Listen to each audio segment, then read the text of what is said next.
Assalamualaikum warahmatullahi wabarakatuh. Perkenalkan, nama saya Muhammad Fikri Ramadan dari kelas 12 IPA 6 Duman 2 Kota Probolinggo. Pada video kali ini saya akan menunjukkan salah satu praktek kimia untuk membuktikan adanya suatu laju reaksi itu dan suatu hal yang mempengaruhi terhadap laju reaksi. Oke, seperti apa prakteknya? Langsung saja kita menuju prakteknya.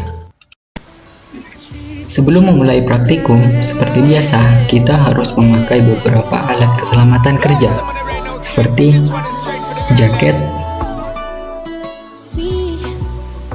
sarung tangan,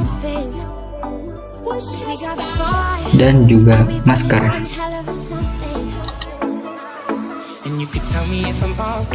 Oke, sekarang sudah lengkap, saatnya memulai praktikum.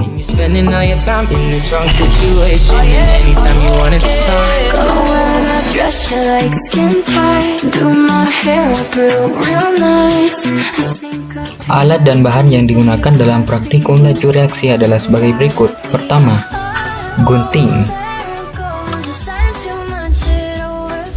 cutter, 4 buah gelas plastik, 2 saset segar dingin, larutan cuka atau asam astat, kemudian 2 buah botol,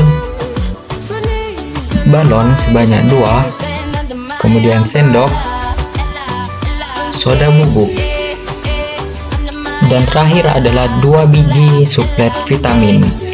Dan jangan lupa siapkan juga air panas dan juga air dingin secukupnya. Sekarang kita menuju langkah kerjanya. Uji pertama, pengaruh suhu terhadap laju reaksi.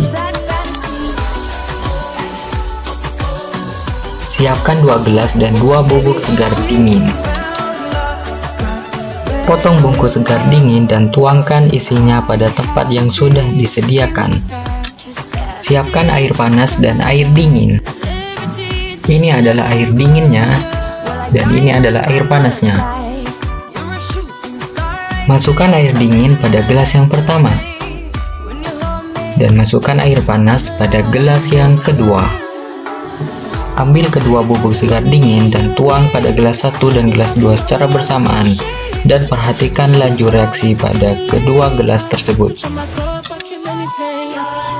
Di sini terlihat perbedaan yang sangat signifikan, di mana reaksi pada gelas 1 itu cenderung lebih lambat daripada reaksi yang terjadi pada gelas 2. Mengapa ini bisa terjadi? Ini bisa terjadi karena pengaruh suhu, di mana gelas 1 itu terjadi pada suhu yang rendah, otomatis reaksi akan berjalan lambat. Reaksi pada gelas yang nomor 2 itu berlangsung pada suhu yang tinggi, otomatis reaksi akan berjalan dengan cepat. Maka bisa ditarik kesimpulan ya bahwa ternyata suhu itu memengaruhi terhadap laju reaksi.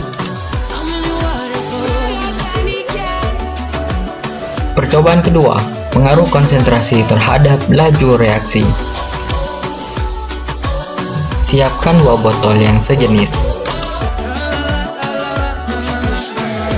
Botol pertama itu akan diisikan dengan larutan cuka dan juga bubuk soda dengan konsentrasi yang lebih sedikit, yaitu 50%.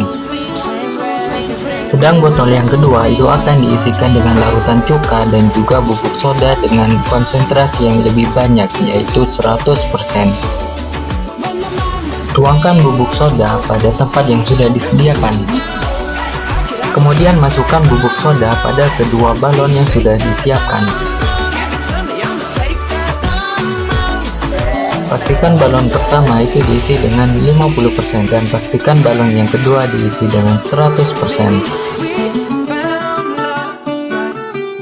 Siapkan cuka atau larutan asam astat yang akan dituang pada kedua botol.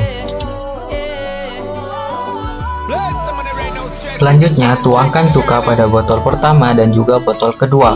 Pastikan jumlahnya sama banyak ya.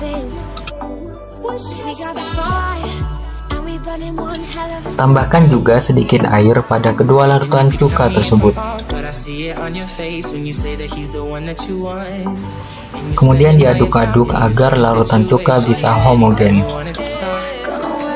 Kemudian rekatkan balon yang berisikan 100% bubuk soda pada botol yang kedua.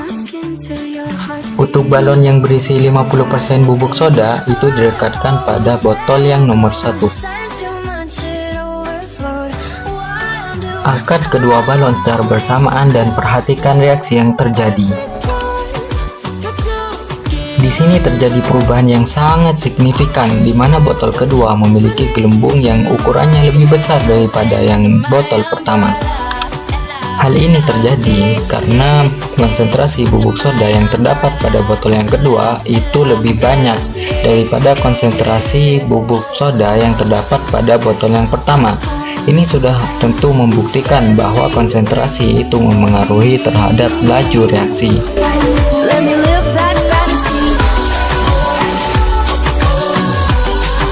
Kemudian yang ketiga, pengaruh luas permukaan terhadap laju reaksi. Siapkan 2 gelas, 2 suplet vitamin dan sedikit air. Di sini saya sudah siapkan suplet vitamin dalam bentuk serbuk dan juga suplet vitamin dalam bentuk bongkahan. Buka bungkus suplet vitamin dan letakkan pada tempat yang sudah disediakan.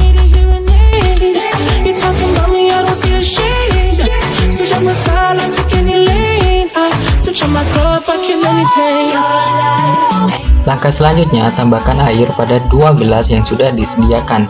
Pastikan jumlah airnya sama banyak ya. Tuangkan suplet vitamin dalam bentuk serbuk pada gelas pertama dan tuangkan juga suplet vitamin dalam bentuk bongkahan pada gelas yang kedua. Perhatikan mana yang lebih cepat larut.